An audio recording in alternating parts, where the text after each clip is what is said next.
এতিয়া বদৰুদ্দিন আজমলে তেওঁক আঁকোৱালি লোৱাৰ বাবে এই কংগ্ৰেছৰ কিছুমান নেতা পালি নেতা কি কৰি আছে, চৰকাৰ হ'ল বিজেপিৰ বিৰুদ্ধে মাত মাতিব লাগে না নাই, কিন্তু তেখেতে উঠি পৰি লাগিছে ৰিজাল্ট কৰিম চৰকাৰ ডাঙৰীয়াৰ পিছে কংগ্ৰেছে। ইতিমধ্যে আমাৰ চিজনগ্ৰাম বিধানসভা সমষ্টিত এই যিখন চৰকাৰ আছে সেই চৰকাৰে কিছুমান ঠাইত অমানৱীয়ভাৱে উচ্ছেদ চলাই আছে। এই উচ্ছেদৰ সময়ত যিবিলাক আমাৰ ধৰ্মীয় ভাষিক সংখ্যালঘু মানুহক মানে বাছি উচ্ছেদ কৰিছে, সেইসকলৰ এতিয়ালৈকে কোনো ধৰণৰ প্ৰতিনিধিয়ে কাষ চপা নাই। ইতিমধ্যে আমাৰ টিকিট ৰিজাল্ট কৰিম চাহেবে পাইছে। আমি অতিকৈ আনন্দ হৈছোঁ যে আমাৰ কাৰণে মাত মাতি যাব সকলো জনগোষ্ঠী, সকলো সমানে কাম কৰি যাব, আমি এইটো আশাবাদী।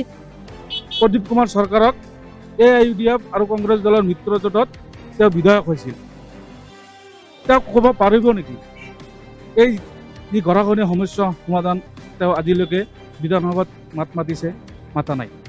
আশা ৰাখিছোঁ এইবুলি আমাৰ চিজনগ্ৰাম বিধানসভা সমষ্টিৰ পৰা ৰামচুৰ প্ৰাক্তন সভাপতি মাননীয় ৰেজাল্ট কৰিম চৰকাৰ ডাঙৰীয়া জয়লাভ কৰিব। কেনেধৰণৰ জনপ্ৰতিনিধি বিচাৰিছে এইবাৰ MLA হিচাপে কাক বিচাৰিছে?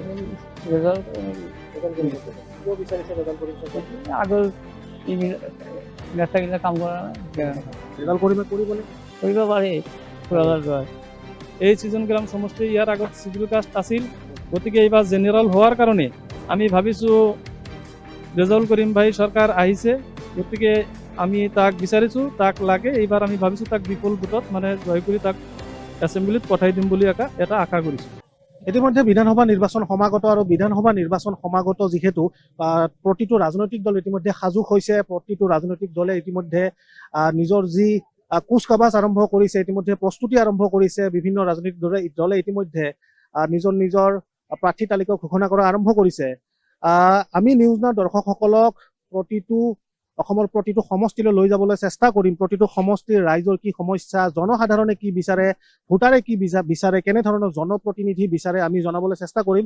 বৰ্তমান আহি মই উপস্থিত হৈছোঁ নৱগঠিত চিজনগ্ৰাম সমষ্টিত। চিজনগ্ৰাম সমষ্টি যিহেতু নতুনকৈ গঠিত কৰা হৈছে, চিজনগ্ৰাম সমষ্টিৰ ভোটাৰৰ কি সমস্যা আছে, কেনেধৰণৰ এই নতুন সমষ্টিটোৰ ৰাইজে কেনেধৰণৰ জনপ্ৰতিনিধি বিচাৰে, তেওঁলোকৰ কি সমস্যা আছে। চিজনগ্ৰামৰ লেংটিচিঙা বজাৰত মই বৰ্তমান উপস্থিত আছোঁ। লেংটিচিঙা বজাৰৰ এই চিজনগ্ৰামৰ ইয়াৰ সাধাৰণ জনতা, ইয়াৰ ভোটাৰ ৰাইজে কি বিচাৰে, কেনেধৰণৰ জনপ্ৰতিনিধি বিচাৰে, তেওঁলোকে কেনেধৰণৰ সমস্যা আছে, কি সমস্যা আছে জানিবলৈ চেষ্টা কৰিম। বিভিন্ন লোক আছে, মই যদি কথা পাতিবলৈ চেষ্টা কৰোঁ। স্বাগতম জনাইছোঁ। চিজনগ্ৰাম যিহেতু নৱগঠিত সমষ্টি, কি সমস্যা আছে আৰু কেনেধৰণৰ জনপ্ৰতিনিধি আপোনালোকে বিচাৰে? আমি আশা কৰিছিলোঁ যে আমি আগত যিখিনি প্ৰতিনিধি বনাইছিলোঁ, আমাৰ কোনো ধৰণৰ মানে তাতে আমাৰ কোনো ধৰণৰ সমস্যা সমাধান হোৱা নাই। আমি ভাবিছিলোঁ যে নৱগঠিত চিজনগ্ৰাম 17 নং চিজনগ্ৰাম সমষ্টিত যিটো আমাৰ প্ৰাৰ্থিত্ব বা কেণ্ডিডেট আছিল, আমি আশা কৰিছিলোঁ যে এই যদি ৰেজাল্ট কৰিম চৰকাৰ আমাৰ কাৰণে ইয়াতে আমাৰ টিকিট পায়, আমাৰ কাৰণে ইতিমধ্যে আমাৰ টিকিট ৰেজাল্ট কৰিম চাহেবে পাইছে। আমি অতিকৈ আনন্দ হৈছোঁ যে আমাৰ কাৰণে মাত মাতি যাব সকলো জনগোষ্ঠী, সকলো সমানে কাম কৰি যাব, আমি এইটো আশাবাদী। আপুনি কেনেধৰণৰ জনপ্ৰতিনিধি বিচাৰিছে চিজনগ্ৰামত? চাওক, বিগত সময়ছোৱাত যিবিলাক বিধানসভা নিৰ্বাচন হৈ গৈছে, এইবিলাক অলপ চিজনগ্ৰাম বিধানসভা সমষ্টিটোত অন্যতম হৈ আছে। যিহেতু আমাৰ এই চিজনগ্ৰাম সমষ্টিটোত মানে আমচুৰ প্ৰাক্তন সভাপতি ডাঙৰীয়াই নিৰ্বাচনত প্ৰতিদ্বন্দ্বিতা কৰিব, আৰু যোৱাকালি তেখেতে AIUDF দলৰ বেনাৰত প্ৰাৰ্থিত্বৰ তালিকা যিটো আছে সেই 17 নং চিজনগ্ৰাম বিধানসভা সমষ্টিৰ পৰা তেখেতৰ নামটো মানে প্ৰকাশ পাইছে। আমিও আশাবাদী বিগত সময়ছোৱাত এই অসমৰ যিটো সংখ্যালঘু সম্প্ৰদায় আছিল, সেই সংখ্যালঘু সম্প্ৰদায়ৰ হৈ আমাৰ প্ৰাক্তন আমচুৰ সভাপতি মাননীয় ৰেজাল্ট কৰিম চৰকাৰ ডাঙৰীয়াই যিখিনি সমস্যাৰ সমাধানৰ দাবী উত্থাপন কৰিছে, এইবিলাক অসমৰ ৰাইজে, আমাৰ সংখ্যালঘু সমাজৰ মানুহে ভালকৈ গম পাই আছে, আৰু আপোনালোকে হয়তো বিভিন্ন মাধ্যমৰ জৰিয়তে দেখা পাই আছে। আশা ৰাখিছোঁ এইবুলি আমাৰ চিজনগ্ৰাম বিধানসভা সমষ্টিৰ পৰা ৰামচুৰ প্ৰাক্তন সভাপতি মাননীয় ৰেজাল্ট কৰিম চৰকাৰ ডাঙৰীয়া জয়লাভ কৰিব। তাৰে এটা আমি মানে আমাৰ যিখিনি ঘৰুৱা অঞ্চল আছে, এইখিনিত আমি যিবিলাক ঘূৰা কৰোঁ, ৰাইজৰ মুখৰ পৰা যিখিনি মানে আমি শুনা পাওঁ, এইবুলি তেখেতৰ জয় নিশ্চিত বুলি আমি অনুমান কৰিব পাৰিম। কি সমস্যা আছে এই সমষ্টিটোত?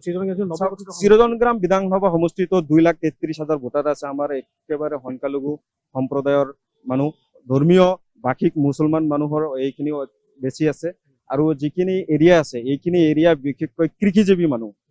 ইতিমধ্যে আমাৰ চিজনগ্ৰাম বিধানসভা সমষ্টিত এই যিখন চৰকাৰ আছে সেই চৰকাৰে কিছুমান ঠাইত অমানৱীয়ভাৱে উচ্ছেদ চলাই আছে। এই উচ্ছেদৰ সময়ত যিবিলাক আমাৰ ধৰ্মীয় ভাষিক সংখ্যালঘু মানুহক মানে বাছি বাছি উচ্ছেদ কৰিছে সেইসকলৰ এতিয়ালৈকে কোনো ধৰণৰ প্ৰতিনিধিয়ে কাষ চপা নাই। আমি বিভিন্ন সমাজ মাধ্যমৰ যোগেদি দেখা পাই আছো আমাৰ আমচুৰ প্ৰাক্তন সভাপতি ডাঙৰীয়াই তেখেতে যায় হেনা খাদ্য সামগ্ৰীৰ পৰা আৰম্ভ কৰি বাসস্থান তাৰপিছত পঢ়া শুনাৰ দায়িত্ব এইখিনি প্ৰতিবাদ ৰাজপথত আপোনালোকে দেখা পাই আছে যে কিমানখিনি প্ৰতিবাদ কৰিছে। অসমৰ পৰা কংগ্ৰেছৰ পৰা কিমান বিধায়ক আছিল, আমাৰ সংখ্যালঘু বিধায়ক আছিল, সাংসদসকলে আছে, এজনেও মাত মতা নাই। আৰু তেখেতৰ জৰিয়তে তেখেতৰ নেতৃত্বত বিগত সময়ছোৱাত যিখিনি মানে প্ৰতিবাদৰ আলোড়ন সৃষ্টি হৈছে এইখিনিৰ পৰাই আমি অনুমান কৰিব পাৰিম। আৰু ৰাইজে যিখিনি আশাবাদী আছে আৰু ৰাইজে যিখিনি সঁহাৰি দিছে আৰু আশীৰ্বাদ দিছে সেই আশীৰ্বাদৰ পৰা আমি গম পাওঁ যে এইবেলি বিধানসভা নিৰ্বাচনত 17 নং চিজনগ্ৰাম বিধানসভা সমষ্টিৰ পৰা আমচুৰ প্ৰাক্তন সভাপতি মাননীয় ৰেজাউল কৰিম চৰকাৰ ডাঙৰীয়া যে জয়লাভ কৰিব তাৰে নিশ্চিত হৈ পৰিছে। আপুনি ৰেজাউল কৰিম চৰকাৰক বিচাৰিছে, মই আপোনাৰ কাষলৈ আহিছো। আপুনি এজন সাধাৰণ ভোটাৰ, এই সমষ্টিৰ নাগৰিক, আপুনি কেনেধৰণৰ জনপ্ৰতিনিধি বিচাৰিছে বা কি কি সমস্যা আছে? চাওক, আমি বিগত প্ৰায় 20টা বছৰ আমাৰ এই চিজনগ্ৰাম সমষ্টিটো আগত আছিল অভয়পুৰী উত্তৰ সমষ্টি, অভয়পুৰী দক্ষিণ সমষ্টি। অভয়পুৰী দক্ষিণ সমষ্টি বিগত 20 বছৰ আমাৰ কংগ্ৰেছ চৰকাৰৰ নেতৃত্বত মাননীয় প্ৰয়াত চন্দন কুমাৰ চৰকাৰদেৱে এই সমষ্টিত আমাৰ কৰিছিল। কিন্তু আমাৰ বৰ্তমান চিজনগ্ৰাম সমষ্টি হ'ল একেবাৰে নৈপৰীয়া অঞ্চল। চৰকাৰে এনেকৈ বনাইছে, আপুনি চাব 120 কিলোমিটাৰ দূৰত্ব আমাৰ চিজনগ্ৰাম সমষ্টি। আমাৰ বিগত সময়ছোৱাত কংগ্ৰেছ দলে আমাৰ বিশেষকৈ আমাৰ চিজনগ্ৰাম সমষ্টিৰ মূল সমস্যা হ'ল গৰাখহনীয়া সমস্যা। এই গৰাখহনীয়া সমস্যা বিগত 2 বছৰত আপুনি চাওক, দুবছৰীৰ পৰা আৰম্ভ কৰি মানানৈৰ যি আপোনাৰ তাণ্ডৱ চলাইছিল, নদী একেবাৰে ভাঙি চিঙি ইপাৰৰ পৰা সিপাৰৰ পৰা প্ৰায় 2000 বিঘা নদীৰ বুকুত যা গৈছে। কিন্তু এই চন্দন চৰকাৰৰ লগত বিগত সময়ছোৱাত প্ৰদীপ কুমাৰ চৰকাৰক AIUDF আৰু কংগ্ৰেছ দলৰ মিত্ৰজোঁটত তেওঁ বিধায়ক হৈছিল। তেওঁ ক'ব পাৰিব নেকি এই যি গৰাখহনীয়া সমস্যা সমাধান তেওঁ আজিলৈকে বিধানসভাত মাত মাতিছে? মাতা নাই। কিন্তু ৰেজাউল কৰিম চৰকাৰ ডাঙৰীয়া যেতিয়া আমচুত আছিল, যেতিয়াই আমি তেখেতক এটা ফোন যোগত জনাইছো, দাদা আমাৰ ইফালে আমাৰ হৈছে গৰাখহনীয়া সমস্যা সমাধান হৈছে, তেখেতে লগালগ, তেওঁতো এটা ছাত্ৰ সংগঠনৰ মানুহ, তেখেতৰ ছাত্ৰ সংগঠনৰ কোনো পুঁজি নাই, যিয়ে নহওক এটা বটল পানী হলেও এই ৰাইজৰ মানুহৰ তেওঁ বিতৰণ কৰিছে। আজি চাওক, আমাৰ চিজনগ্ৰাম সমষ্টিত 120 কিলোমিটাৰ সমষ্টি। এই 120 কিলোমিটাৰ সমষ্টিত আপুনি আগত যেতিয়া কংগ্ৰেছ চৰকাৰ আছিল, এতিয়াতো ধৰক বিজেপি চৰকাৰ, এতিয়া বৰ্তমান কি হৈছে জানে? আমাৰ নতুনকৈ এটা মানে পুৰা হাস্যকৰ এটা বস্তু, চিজনগ্ৰাম সমষ্টিত AIUDF দলৰ পৰা প্ৰাৰ্থী ৰেজাউল কৰিম চৰকাৰ। বিগত সময়ছোৱাত কেইদিনমান আগতে আপোনালোকে বিভিন্ন মাধ্যমৰ জৰিয়তে দেখা পাইছে তেওঁ কংগ্ৰেছ দলত যোগদান কৰিছিল। পত্ৰ লিখা বিধায়ক এজন আছে, চাই আপোনালোকে, দেৱব্ৰত শইকীয়াৰ নেতৃত্বত কিমান ৰাজনীতি কৰি তেখেতক ইমান প্ৰি প্লান এটা মাৰ্ডাৰ কৰি পেলালে। এতিয়া বদৰুদ্দিন আজমলে তেওঁক আঁকোৱালি লোৱাৰ বাবে এই কংগ্ৰেছৰ কিছুমান নেতা পালি নেতা কি কৰি আছে, চৰকাৰ হ'ল বিজেপিৰ বিৰুদ্ধে মাত মাতিব লাগে না নাই, কিন্তু তেখেতে উঠি পৰি লাগিছে ৰেজাউল কৰিম চৰকাৰ ডাঙৰীয়াৰ পিছে, কংগ্ৰেছে। এতিয়া চাওক, ৰেজাউল কৰিম চৰকাৰৰ পিছত লাগি কিবা লাভ হ'ব জানো? লাভটো নহয়। আৰু এটা কথা, কেইদিনমান আগতে কংগ্ৰেছে কৈছে যে AIUDFত আমি এলায়েন্সত নলওঁ। কিয় নলয়? কাৰণ তেখেতে চৰকাৰ গঠন কৰিব নোৱাৰে। চৰকাৰ গঠন কৰিব নোৱাৰে কাৰণে এলায়েন্সত নলয়। গতিকে চাওক, আমাৰ চিজনগ্ৰাম সমষ্টিত বহুত সমস্যা আছে, শিক্ষাৰ পৰা আৰম্ভ কৰি ছাত্ৰ ছাত্ৰীৰ আপোনাৰ স্বাস্থ্যৰ পৰা আৰম্ভ কৰি বহুতো সমস্যা আছে। আমি বিচাৰো বিগত 20 বছৰ যিজন নেতাই অসমৰ পৰা শদিয়াৰ পৰা ধুবুৰীলৈ যিজন বলিষ্ঠ কণ্ঠেৰে প্ৰতিবাদ সাব্যস্ত কৰিছে, আমি সেইজন নেতাক এইবাৰ বিধানসভাত আমি পঠিয়াম। ৰেজাউল কৰিম চৰকাৰক বিচাৰিছে আপুনি? আমি 100% ৰেজাউল কৰিম চৰকাৰক। আৰু লোক আছে, আৰু বিভিন্ন লোক আছে, যিহেতু চিজনগ্ৰাম সমষ্টিত উপস্থিত আছো। আপুনি এই সমষ্টিৰ ভোটাৰ? সৃজন গ্ৰামৰ নহয় আপুনি সৃজন গ্ৰামৰ ভোটাৰ সৃজন গ্ৰামৰ ভোটাৰ কেনেধৰণৰ জনপ্ৰতিনিধি বিচাৰিছে এইবাৰ MLA হিচাপে কাক বিচাৰিছে ৰেজাল্ট কৰিম বিচাৰিছে। কিয় বিচাৰিছে ৰেজাল্ট কৰিম চৰকাৰ আগৰ নেতাগিলা কাম কৰা নাই ৰেজাল্ট কৰিমে কৰিবনে কৰিব পাৰে কোৰালাৰ জয় কৰিব কি কি সমস্যা আছে আপোনাৰ সমষ্টিটোত সমস্যা বিভিন্ন সমস্যা আছে